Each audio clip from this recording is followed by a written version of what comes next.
Chapter 2, The Flag, Act 2nd by Victor Hugo from the book Les Miserables. Since they had arrived at Corinth and had begun the construction of the barricade, no attention had been paid to Father Mabeuf. Mabeuf had not quitted the mob, however. He had entered the ground floor of the wine shop and had seated himself behind the counter. There he had, so to speak, retreated into himself. He no longer seemed to look or to think. Courfeyrac and others had accosted him 2 or 3 times, warning him of his peril, beseeching him to withdraw, but he did not hear them. When they were not speaking to him, his mouth moved as though he were replying to someone, and as soon as he was addressed, his lips became motionless, and his eyes no longer had the appearance of being alive. Several hours before the barricade was attacked, he had assumed an attitude which he did not afterwards abandon, with both fists planted on his knees and his head thrust forward as though he were gazing over a precipice.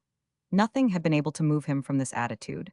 It did not seem as though his mind were in the barricade. When each had gone to take up his position for the combat, there remained in the tap room where Javert was bound to the post only a single insurgent with a naked sword, watching over Javert and himself, Mabeuf. At the moment of the attack, at the detonation, the physical shock had reached him and had, as it were, awakened him. He started up abruptly, crossed the room, and at the instant when Enjolras repeated his appeal, "Does no one volunteer?" the old man was seen to make his appearance on the threshold of the wine shop. His presence produced a sort of commotion in the different groups. A shout went up. "It is the voter, it is the member of the convention, it is the representative of the people." It is probable that he did not hear them. He strode straight up to Enjolras, the insurgents withdrawing before him with a religious fear.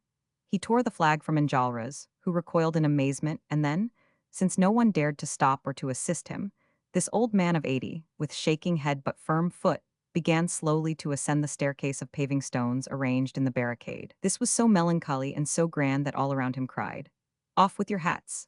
At every step that he mounted, it was a frightful spectacle. His white locks, his decrepit face, his lofty, bald, and wrinkled brow, his amazed and open mouth, his aged arm upholding the red banner, rose through the gloom and were enlarged in the bloody light of the torch, and the bystanders thought that they beheld the spectre of 93 emerging from the earth, with the flag of terror in his hand.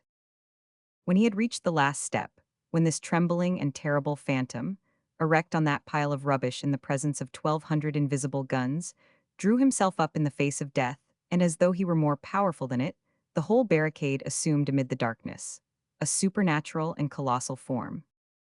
There ensued one of those silences which occur only in the presence of prodigies. In the midst of this silence, the old man waved the red flag and shouted, "Long live the revolution, long live the republic, fraternity, equality, and death." Those in the barricade heard a low and rapid whisper, like the murmur of a priest who is dispatching a prayer in haste. It was probably the commissary of police who was making the legal summons at the other end of the street. Then the same piercing voice which had shouted, "Who goes there?" shouted, "Retire."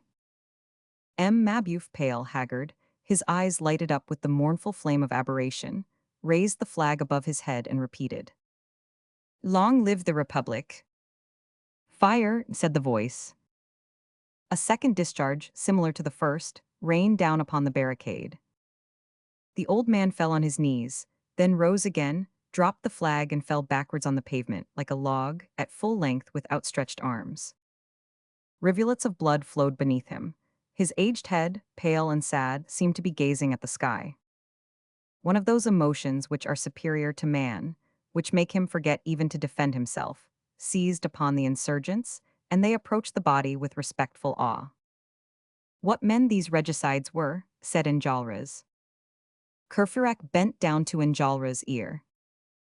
"This is for yourself alone. I do not wish to dampen the enthusiasm, but this man was anything rather than a regicide. I knew him. His name was Father Mabeuf. I do not know what was the matter with him today, but he was a brave blockhead. Just look at his head." "The head of a blockhead and the heart of a Brutus," replied Enjolras. Then he raised his voice. "Citizens, this is the example which the old give to the young. We hesitated, he came. We were drawing back, he advanced. This is what those who are trembling with age teach to those who tremble with fear. This aged man is august in the eyes of his country. He has had a long life and a magnificent death. Now, let us place the body under cover, that each one of us may defend this old man dead, as he would his father living, and may his presence in our midst render the barricade impregnable." A murmur of gloomy and energetic assent followed these words. Enjolras bent down, raised the old man's head, and fierce as he was, he kissed him on the brow, then, throwing wide his arms, and handling this dead man with tender precaution, as though he feared to hurt it, he removed his coat, showed the bloody holes in it to all, and said, "This is our flag now,